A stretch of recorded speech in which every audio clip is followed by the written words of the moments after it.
Thanks for checking out another clip of the Cashflow Contractor. We'd love to have you as a part of our audience. Click subscribe wherever you get your podcast. Tell us about Copilot CRM. I actually didn't know. I heard about it, but I don't really know much about it. Yeah. So first off, like part of it was we did want to integrate P4P in the software into Copilot, so that way you don't have to do manual data entry.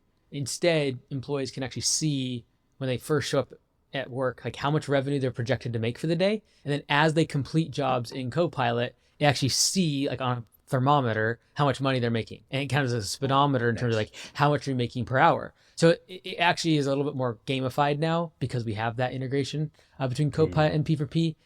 But the inclination in terms of creating Copilot, because there's like a ton of softwares out there.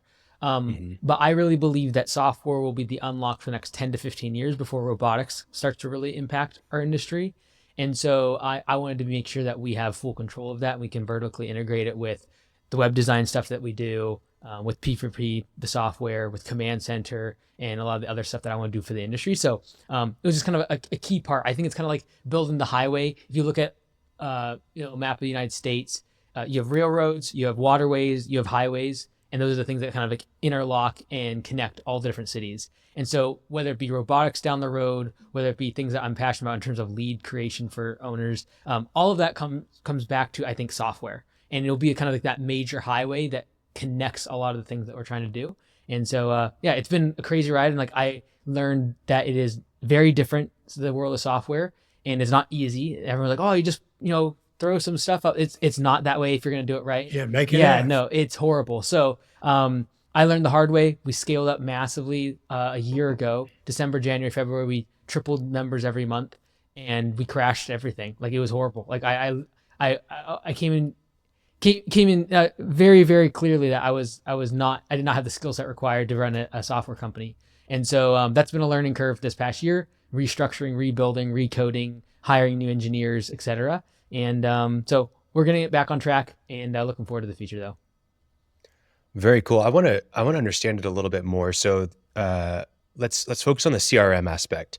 So obviously at the core of a CRM, you have contacts, you have companies, maybe you have vendors in there, partners, but really just kind of customer data.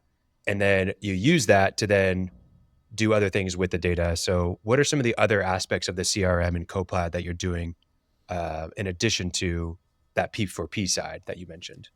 Yeah. So when I think about CRM, I think of it like the most elementary part would be me in a notebook, taking track of customers' information.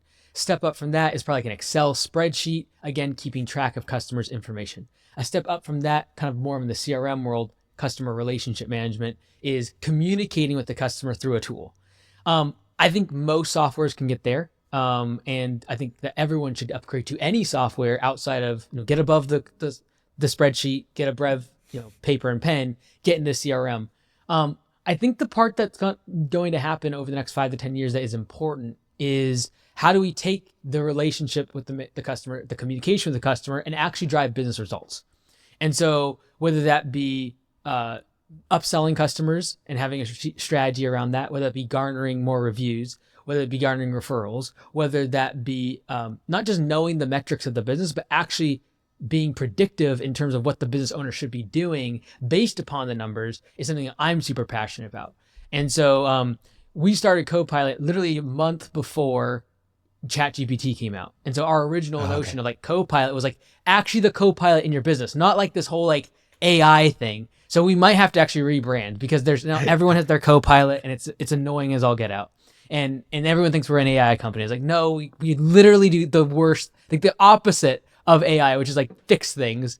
But anyways, that being said, it's just a matter of now how can we take the nature of P4P, where we can tell what the most efficient employee is. We can tell which crews are most efficient, which ones are underperforming, and have an efficiency score. And how do we actually then tell the business owner using Copilot, like, hey, this employee should work with so-and-so because they're underperforming. This employee over the past 5 weeks has been crushing efficiency, and this week is like really bad. Maybe you should go talk to them and just like see if they're good, make sure everything's fine, but like their performance has dropped dramatically.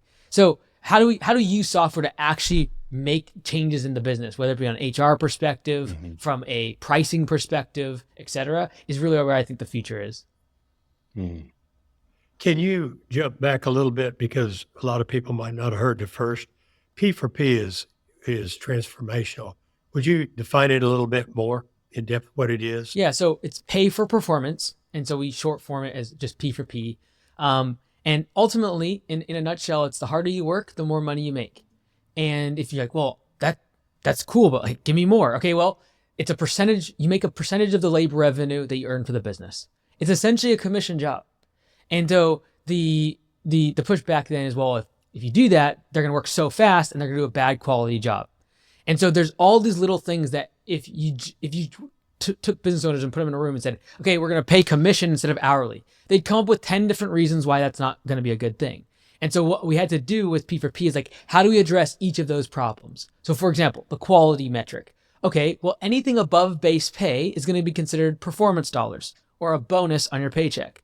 That money is on the table if you do bad quality jobs. And how do we measure that? Yellow slips. That's when I have a callback, a customer cancels, there's a complaint. These can be deductions from the performance dollars, not their base pay. That's protected legally. But anything above that, we can take out of their paycheck if they are going too fast, cutting corners, doing low quality standard work, etc. And there's so many other elements like, well, what about if they're doing shop work? What if they're doing equipment maintenance? Well, these are the type of things that need to be thought through. What if there's one person that's super skilled and very expensive, and then the junior person? How does that split between those two people happen in terms of the revenue they earn for that day? These are the type of questions that would come up. And this is why I never switched to P4P, because of all these different variables. And so it's a matter of like, what are the variables? How do we actually determine that? How do we create a system around it? And all of it fits on 2 pages. And you can literally in 2 pages explain to an entry-level employee how P4P works, the different ramifications around all these different quote unquote variables. But the reason I did it, to answer your question, is like, my business was unprofitable. We were growing quickly. I was sick and tired of not being able to give raises to people that deserved it. And yet other people made more money than them simply because they had asked for a raise at the right time. And I so happened to be able to afford it. Or I needed the employee more at a certain time. They asked and I'm like, oh, I have to give it to them. That's not fair. It's not fair to the employee that they get more money based upon just being there longer even. It's like, well, you've been here 5 years, so therefore they get more money. How is that fair? They sit in the truck, take a 3-hour lunch break, 5 smoke breaks, and stop at every gas station while they're driving around. And you got a new guy out here hustling his butt off, packs a lunch, and is hustling on every single job, potentially making the business 2 to 3 times more in profit per hour. And yet they're going to make less than the guy who's been here for 5 years. How is that fair? How is it fair that someone gets a raise because they know the boss or because the boss knows they're going through a tough time? These are the type of things that are not fair to the team member. And so aligning the incentives of the owner and the employee, which is we want the job done efficiently and we want it done to the highest quality standard for the customer, is good for everyone. Yeah, no, so good. And we talk about pay for performance a lot because it's truly aligns incentives, like you just said. So I'm curious. So obviously you're in lawn care, you're service contractor is what I would classify that as, home service company, whatever you want to call it. What does Copilot CRM specific to that? Or does it Nope. go to other types of contractors? Okay. Yeah, what's crazy is like, so we started off and obviously we were trying to scratch a lot of arches with lawn care, landscaping, project-based work, a lot around recurring jobs. But as we started, like more than 30% of members inside of Copilot are other services. Like the other day, there was a paper shredding company. Like they do like confidential documents. They're on there. And they do a route. They go to different companies every week. So they're in there. So it really isn't just lawn care and landscaping, but it is still the bulk of it just because of my audience. Thanks for checking out a clip from the Cashflow Contractor. We have full episodes where we go deep on topics that help you grow a construction business that runs without you so you can have less stress, more time, more money. Now, we've got other videos, other clips, but if you want to check out the full episode for this clip, you can click wherever our editor put it. It might be here, might be there, might be over my face, I don't know. But thank you for checking us out. We'd love to have you as a part of our audience. So subscribe or check out a full episode wherever you get podcasts.